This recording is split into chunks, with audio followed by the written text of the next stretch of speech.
In King's Landing, Alicent has requested a brew of moon tea from Grand Maester Orwyle, under the illusion that she is helping an unnamed young woman end a pregnancy, or at least prevent one. But what goes unspoken, and therefore unaddressed between them, is that the moon tea is actually for Alicent herself.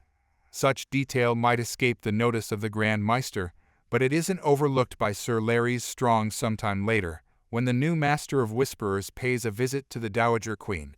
Larys doesn't have to say anything at all for Alicent to know she's left the evidence sitting out in plain sight, especially since she's pressing a cloth-wrapped hot stone against her abdomen, likely for the cramping, and barely has enough strength to get herself into a chair for their conversation. Apparently, since her talk with Rhaenyra, Alicent has been poring over books relating to Valeria's history. Perhaps she'd been looking for anything that could have better explained Viserys' final words, or, even less likely, some form of confirmation that she hadn't misheard him after all. Ultimately, she says to Larys, the significance of Viserys' intentions died with him, which seems to be more about Alicent trying to convince herself of that fact than anyone else. Meanwhile, Criston Cole, accompanied by Alicent's brother Gwaine and a growing army loyal to their cause, has been cutting a swath through the crownlands, forcing the occupants of any sieged castles to either swear fealty to Aegon or be put to the sword. A raven's message received in the aftermath of the latest takeover strikes Gwaine as somewhat confusing, particularly because it informs Criston and the company to travel in the opposite direction from Harrenhal. Who's responsible for these new marching orders? That becomes apparent very quickly during Aegon's latest small council meeting.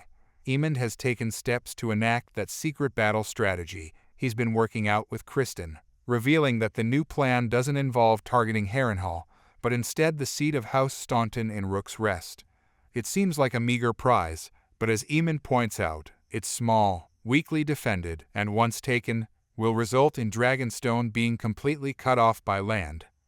It's a wartime strategy that makes every ounce of sense, but it leaves Aegon shaken, particularly as Aemond moves to dress him down in front of the rest of the council in a complete role reversal of last week, condescending to his brother's antics like naming a bunch of his friends as Kingsguard before challenging him to come up with a better plan.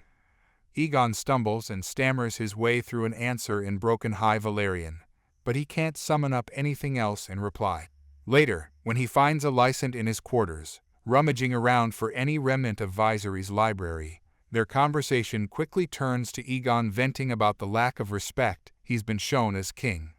Alicent clearly seems to have anticipated this conversation to some degree, pointing out that simply wearing a crown won't give Aegon the necessary wisdom. What Aegon should be doing is shutting up, more or less, and learning from the smarter minds around him. In lieu of that, nothing else is needed from him at all. It's a conversation that will have intense ripple effects for the remainder of the episode, as Aegon, not content to remain on the sidelines this time around, impetuously decides to ride into battle himself. As Criston rides toward the billowing smoke, Rhaenys briefly seizes advantage of the chaos to fly away from the battle,